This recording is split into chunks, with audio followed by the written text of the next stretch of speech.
colleagues that I've worked with and still are there are trying to do their best. And I really take my hat off to them because they really work hard at it. And you know this. I mean, it's not easy to jump and run and cover a story and try to get the facts and the information. So I applaud the work they're doing. Hey, can we always be better? All of us, including myself, we can always be better at what we do. But Ernie, were you in the newsroom on Channel 5 when they were Metro Media and the program director, news director was Mark Monsky with a gun? The vice president of programming had a gun. John Miller was just an intern at that time from Jersey City, chasing cop stories. Yep. He had a gun on him. So wait a minute now. We're winding Everybody down the had show. Guns on him, We're winding down the show. So Curtis Lee, what gripe do you have today with Mayor Adams? Now, watch this. Okay, I can imagine. Go ahead, Curtis. Like a man with no plan wearing a $5,000 customized suit that Pablo Escobar of the Medellin cartel would have been envious of. A homeless woman is woofing him down in the street, and he's suggesting that homeless woman wanted to have sex with him. Like, what the hell are you talking about? Man, this guy is totally wigging out. God talks to him. Sure, he does. Hey, Curtis, listen, you know what? I respect what you're saying. I respect everybody's opinion. But you know that my approach is, if there is a problem, let's find a solution. How do we make it better? So I like to confront somebody and say, okay, these are the issues. Bring the mayor in here, talk to him directly and say, how do we fix this problem? Very easy. There's an answer. You have the nighttime mayor is Eric Adams because he loves to raise the roof. Here we go. And elect Curtis Lee with the mayor so I can deal with the crime, the law and order. Guys, we're out of time. Dominic Carter for mayor. That's what I say right there. Because you had your chance and you're going to come back someday. Ernie and Masters. Ain't Lou's playing my song. Love you, Ernie. You are the man, the legend. Thank you, Dominic. So are you, Curtis Lee. Please, don't sing. Don't sing. Come on. Sing with me, Curtis. Come on now. I'm trying to follow along. They're New Yorkers. Again, I'm looking around because I went food shopping. Or I drove Lynn to go food shopping. And I'm looking around. And I'm like, now, there's something called the Big Law. And in New York, they had something called the Twin Towers that fell. It was a terrorist attack. And I'm looking around and I'm like, now how on earth are they all conducting themselves and getting away with so much of this? Like, because there's the big law, and then there's the violations of the big law that I see, like, violations everywhere.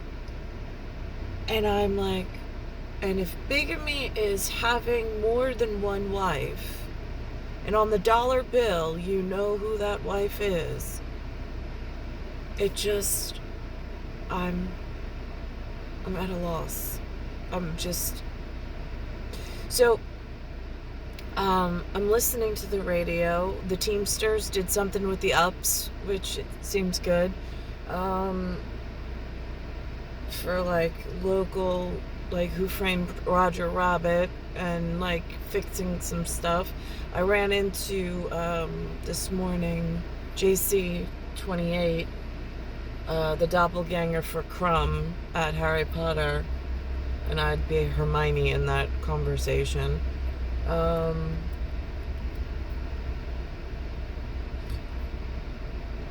going to pause this for a second, go back. That was 7:70 a.m. radio. I'm going to go to Bloomberg at 11:30 and see, 11:30 a.m. and see what's going on, because they made the announcement about the Teamsters.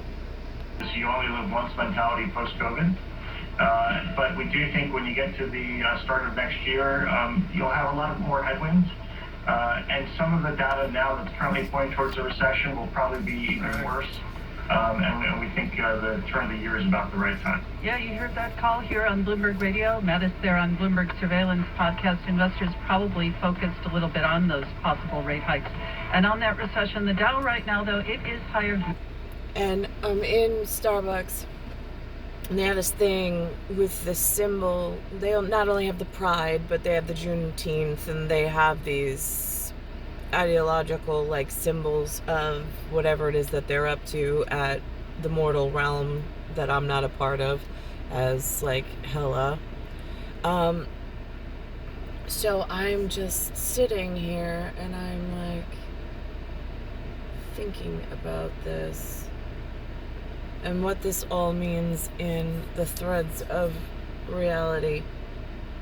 This morning I watched Ancient Skies, and now I'm like, these are the levels of intellects, like a Lex Friedman, like a Tom Campbell, like the noetic sciences. I would have been honored, and I would have really enjoyed being around. Like, not just wanting to look and be able to dress and be taken care of like a Barbie doll, but also to be able to have some knowledge of the noetic sciences, especially considering I'm a clock inside of this calculation of at the gods level, because of the level of clock. It's not just a regular biological clock. And I'm watching as they speak of, last week was Telemi, they taught me about that. And I'm like, why am I having to reach out through the holographic universe to find these answers? Why is there no human capacity? I mean, I know other humans know about it. Why has it been hidden from me? I mean, why is Ken being, like, if I'm Barbie, where's my Ken? And why is there no talk of this astrological alignment for which I'm a part of? Right now they're going through, like, climate change in one of the worst heat sections. I made a mention of that this morning on my Facebook page. And then I go to the Ancient Skies, and they're talking about crystalline spheres. And I'm like, then why are they... it almost feels like they're trying to break through the crystalline spheres and reprogram to some other, like, clock system. And, like, it feels like they're guessing. And then I'm like, for this particular geographical terrain, at things that I can explain, there's a mother-child connection. The Bible talks of their whatever. Not that I want to follow that storyline, but it's there. It's in the paintings. It's in the historical context. It's a whole lot of things covered in that church. And then there's this, because I don't know the mythology part of it. I'm only now just looking to Thor and Chris Hemsworth to explain to me what the hell Hela means. And so, because it's the only place I've ever even seen it referenced inside of North America in my life frame. And I'm like, what did they do with the time? I mean, like, there are astronomers who got to study astronomy. All the stuff that they've kept me away from. I don't know, are these like pockets of scientists trying to take over? Like, is that part of the Star Wars that I can't follow with the way George Lucas made it in his movie career? I mean, like, that, and between that, Star Trek and Avatar, it's just like... But where I arrived, there's a very visual agreement as to who the monetary dollhouse belongs to. So that's not up for debate. What is whatever's going on in my local neighborhood that might impede my security. And where did the Ken doll go for my Barbie doll? And why is my Barbie doll unable to make, like, the correct metabolite energy configuration so I don't look like a bloated whale? I think that's a fair question to pose today. It's star 1978, star 8378, Nicole, Cattaruzza. It's Earth, solar system, Milky Way, universe, galaxies, broken. And inside season 1, episode 3 of Ancient Skies, which I'll reference when I go back to the residence, it shows about the crystalline spheres that shatter like glass. And then it also talks about a C clock, SEA clock, for a clock that stays on course even amongst the rough seas, which was very difficult for astronomers to calculate or to even come up with. And then it mentions that there's some scientific reward between the English and I believe the Dutch.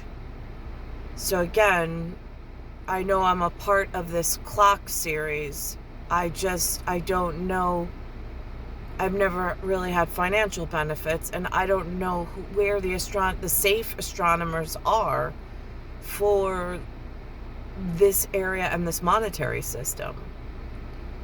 I know, there's so little spoken about it. It's star 1978, star 8378. It's Earth, solar system, Milky Way, universe, galaxy is broken. And it's Bayside Station, Bayside, New York, 11361.